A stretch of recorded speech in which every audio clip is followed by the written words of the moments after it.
राधे राधे दोस्तों, आप सबका हमारी कथाएं चैनल पर स्वागत है। महर्षि वेदव्यास ने नारद मुनि की आज्ञा से भागवत महापुराण की रचना की थी, परंतु उन्होंने उस समय की प्रचलित भाषा देव भाषा संस्कृत में भागवत महापुराण की रचना की थी। समय क्रम में संस्कृत जनमानस की भाषा से सिर्फ ब्राह्मणों की भाषा बनकर रह गई। धीरे धीरे म्लेच्छ और यवनों के आक्रमण के पश्चात ब्राह्मण स्त्रियों को भी संस्कृत भाषा से वंचित रखा गया। जब संस्कृत जन समूह के पहुंच से दूर हो गया, तब लोगों के लिए संस्कृत समझना कठिन हो गया। सिर्फ पढ़े लिखे ब्राह्मण, क्षत्रिय और वैश्य पुरुष ही संस्कृत समझ पाते थे। स्त्रियां और शूद्रों को विद्या ग्रहण से वंचित रखा गया, तो उनके लिए संस्कृत समझना कठिन हो गया। जब जब संसार में अधर्म बढ़ता है, तब तब भगवान का अवतार होता है धर्म की स्थापना के लिए। जब जब कोई कुरीति महामारी की तरह समाज को अपने लपेट में ले लेता है, तब तब कोई न कोई महापुरुष का अवतार होता है कुरीति को हटाकर समाज को सुधारने के लिए। ऐसा ही एक महापुरुष का जन्म हुआ था वर्ष 1490 में। राधाष्टमी के दिन पुरी से 14 किलोमीटर दूर कपिलेश्वर ग्राम में एक कौशिकी गोत्र के ब्राह्मण परिवार में, जिनके माता का नाम पद्मावती देवी था और पिता का नाम था भगवान दास, उस महापुरुष को विश्व ने जाना अति बड़े जगन्नाथ दास के नाम से। उस समय पूरे भारत में भक्ति आंदोलन चल रहा था। तभी अब के उड़ीसा और उस समय के उत्कल में पंच रत्नों का जन्म हुआ था, जो उड़ीसा के घर घर में पंच सखा नाम से प्रसिद्ध है। अति बड़ी जगन्नाथ दास उन्हीं पंच सखाओं में से एक हैं। उनके पिता भगवान दास जगन्नाथ मंदिर में पुराणों का पाठ करते थे और उसकी अति उत्कृष्ट व्याख्या भी करते थे। उनकी इस आकर्षणीय व्याख्याओं को सुनकर राजा प्रतापरुद्र देव ने उनको पुराण पंडा की उपाधि दी थी। भगवान दास अपने बेटे को भी पुराण पंडा बनाना चाहते थे, इसलिए वे उन्हें इसकी प्रशिक्षण देने लगे। जगन्नाथ दास के उपनयन संस्कार के पश्चात जब वे सिर्फ 12 साल के थे, तब उनके पिता उनकी शादी करा देना चाहते थे, परंतु जगन्नाथ दास ने जिद की पढ़ाई पूरे होने के पश्चात ही वो शादी करेंगे। कुछ दिनों के पश्चात उनके पिता स्वर्ग पधार गए और जगन्नाथ दास ने अपनी जिंदगी में कभी शादी नहीं की। पिता के मृत्यु के पश्चात जगन्नाथ दास जगन्नाथ मंदिर में बट्ट गणेश के पास बैठकर भागवत पुराण का पाठ और व्याख्या करते थे।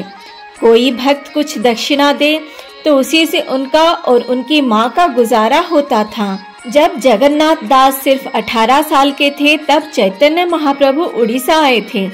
चैतन्य महाप्रभु ने देखा एक 18 साल का लड़का बट्ट गणेश के पास बैठकर भागवत महापुराण का 10वें सर्ग से ब्रह्मा द्वारा श्री कृष्ण की स्तुति बड़े ही सुरीली स्वर में कर रहा है।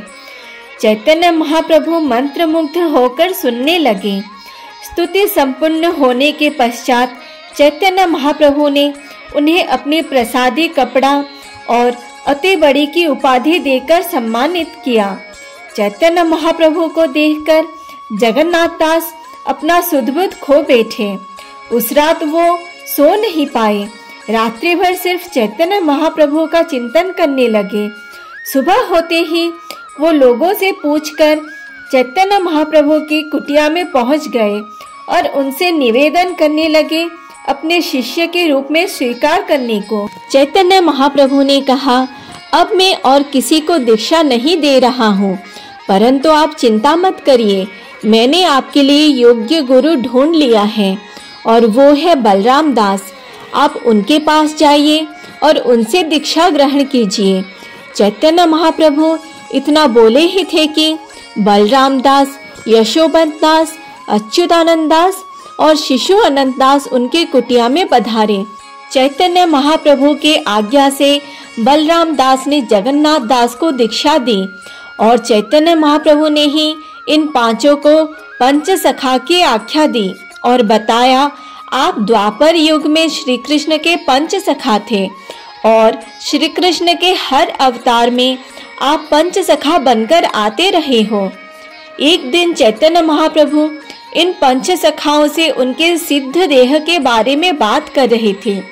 तभी जगन्नाथ दास ने बताया, एक दिन राधा कृष्ण निकुंज में बैठकर बात कर रहे थे।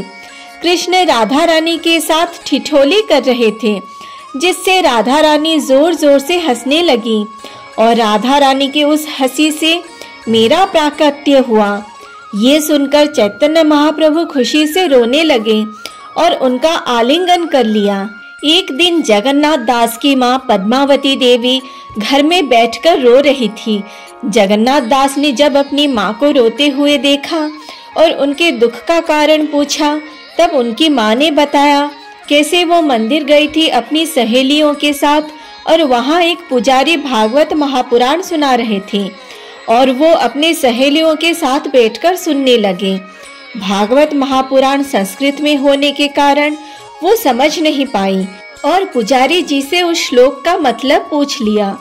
पुजारी जी ने सबके सामने उनको डांट दिया और कहा, स्त्रियां संस्कृत पढ़ने और सुनने के अधिकारी नहीं है और मोक्ष के भी अधिकारी नहीं है।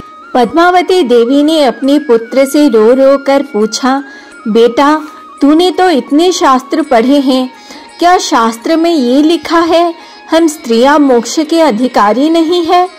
हम स्त्रियां ही पुरुषों को जन्म देती हैं, तो फिर विधाता ने हमारे साथ ये पक्षपात क्यों किया? जगन्नाथ दास अपनी माँ के आंसू पोंछे और उनसे कहा, विधाता ने नारियों के साथ कोई पक्षपात नहीं किया है। किसी भी शास्त्र में स्त्रियों को संस्कृत पढ़ने और लिखने से वंचित नहीं किया गया है। ये एक सामाजिक कुरीति है जो समय क्रम में सामाजिक प्रथा बन गई है और ना ही किसी शास्त्र में लिखा गया है स्त्रियों को मोक्ष नहीं मिलता। आप चिंता मत करिए माँ, आप भी मोक्ष के अधिकारी हैं। पद्मावती देवी ने कहा, जब हम शास्त्र ही नहीं पढ़ सकते तो हमें मोक्ष का मार्ग कैसे मिलेगा और हम मोक्ष कैसे प्राप्त करेंगे? उस रात जगन्नाथ दास अपनी माँ की कही बात सोच सोच कर विचलित हो उठे। न जाने कब उनकी आंख लग गई। सपने में उनको नारद जी ने दर्शन दिया और उन्हें इस समस्या का समाधान भी बताया। जिस प्रकार नारद जी ने वेदव्यास को संस्कृत भागवत लिखने की प्रेरणा दी, उसी प्रकार उन्होंने जगन्नाथ दास को भी प्रेरणा दी उड़िया भागवत लिखने की। अगले ही दिन जगन्नाथ दास ने अपने गुरु बलराम दास से आशीर्वाद लेकर उड़िया भागवत लिखना शुरू कर दिया। वो जैसे जैसे भागवत लिखते जाते, अपनी माँ को भी अपना महाकाव्य सुनाते जाते। जब भागवत की रचना पूरी हुई, उनकी माँ ने कहा, तुमने मुझे तो भागवत सुनाया, पर दूसरी स्त्रियों का क्या? उन्हें कौन भागवत सुनाएगा? क्या वो अपना उद्धार नहीं कर पाएंगी? क्या वो मानव जीवन का अंतिम लक्ष्य प्राप्त नहीं कर पाएंगी? अपनी माँ की प्रेरणा से उन्होंने अपने गांव में एक भागवत टुंगी खोला, जहां स्त्री पुरुष और सभी जाति के लोग आकर भागवत का श्रवण कर पाएंगे। धीरे धीरे दूसरे गांव के लोग भी आकर उड़िया भागवत सुनने लगे और उनकी प्रसिद्धि होने लगी।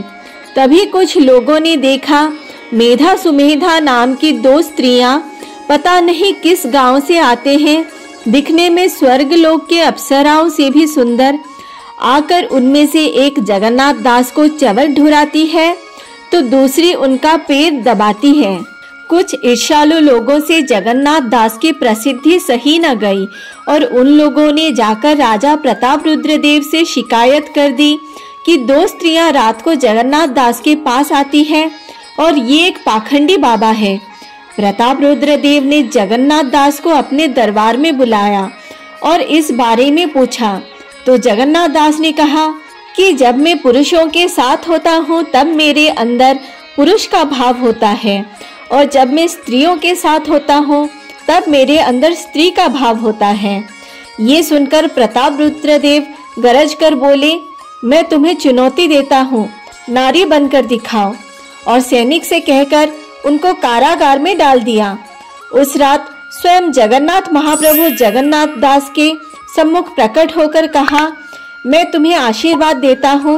तुम जब चाहो नारी बन सकते हो और जब चाहो पुरुष बन सकते हो। अगले दिन कारागार के सिपाही ने देखा, चेहरा वही पर शरीर एक नारी का है। वो घबराकर राजा को ये संदेश देने चला गया। राजा प्रताप रुद्रदेव कारागार आकर देखे तो ये क्या, जगन्नाथ दास उनके सम्मुख नारी रूप में खड़े थे। राजा प्रताप रुद्रदेव ने दासियां बुलाकर जांच कराया तो पाया जगन्नाथ दास सच में एक स्त्री बन गए हैं। उन्होंने चुनौती पूर्ण की, इसलिए राजा को उन्हें छोड़ना पड़ा। पर राजा के मन में संदेह उत्पन्न हुआ, आखिर कौन है वो दो स्त्रियां, और कहीं ये जगन्नाथ दास कोई तांत्रिक तो नहीं है। राजा छद्म वेश में आकर जगन्नाथ दास के घर के पीछे छिप गए। उन्होंने देखा, अचानक हवा से दो स्त्री प्रकट होकर जगन्नाथ दास के कमरे में घुस गए। राजा खिड़की के पास आकर देखे तो देखा कि कोई स्त्री उनके ओर पीठ करके पलंग पर बैठी है और ये दो हवा से प्रकट हुई स्त्रियां उनकी सेवा कर रही है। वो लोग क्या बात कर रहे हैं, किस भाषा में बात कर रहे हैं, राजा कुछ समझ नहीं पाए।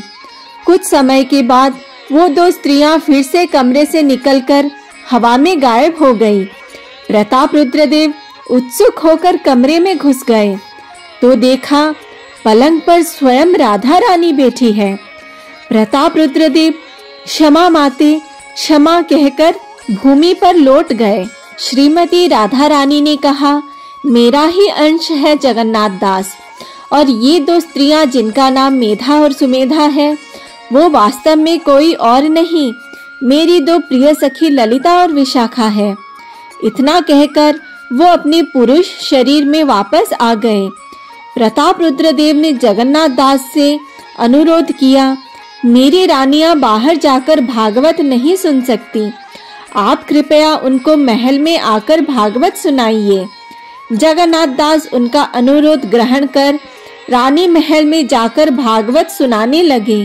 भागवत सुनकर सारी रानियां और दासियां अपना सुध-बुध भुलाकर जगन्नाथ दास के साथ नृत्य करने लगी।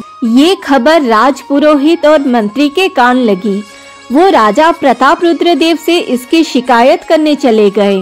राजा को तो पहले से मालूम था जगन्नाथ दास कौन है, पर वो राजपुरोहित और मंत्री के आंख खोलने के लिए उन दोनों को रानी महल लेकर गए। तीनों ने छुपकर देखा, राधा रानी के साथ सभी रानियां और दासियां सखी बनकर नाच रही हैं। प्रताप रुद्रदेव ने वो रानी महल जगन्नाथ दास को दे दिया और उसका नाम रखा बड़ा ओडिया मठ। जगन्नाथ दास ने ओडिया भागवत पुराण के बाद और भी बहुत से ग्रंथों की रचना की। कुछ दिनों के पश्चात जगन्नाथ महाप्रभु ने सारी पंच सखाओं को बुलाकर डांटा और कहा, सबके सब पूरी छोड़कर चले जाओ। पंच सखा खुद को जगन्नाथ महाप्रभु के दास मानते थे। दास का काम है स्वामी जो आज्ञा दे उसका पालन करना, पलटकर प्रश्न करना नहीं। जगन्नाथ दास ने सोचा, जगन्नाथ महाप्रभु से दूर जाना मृत्यु से भी अधिक पीड़ादायक है। ये सोचकर वो समुद्र में झांस देकर प्राण त्यागने गए। पर ये क्या, जैसे ही वो झांस देने गए समुद्र 7 लहर पीछे हो गया। जगन्नाथ दास ने समझ लिया समुद्र ने उन्हें यहाँ रहने के लिए जगह दी है। उन्होंने वहाँ अपना दूसरा मठ बनाया और उस मठ का नाम रखा सातलहड़ी मठ।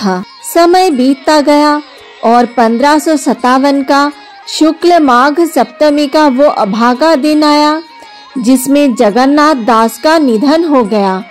दोस्तों, आपको ये जानकारी कैसी लगी कमेंट करके बताइए। वीडियो अच्छी लगी तो वीडियो को लाइक और शेयर कीजिए, और अगर आपने अभी तक इस चैनल को सब्सक्राइब नहीं किया है तो चैनल को सब्सक्राइब कर दीजिए और साथ में बेल आइकन भी दबा दीजिए ताकि आपको लेटेस्ट वीडियो का नोटिफिकेशन मिल सके। Thanks for watching. Radhe Radhe.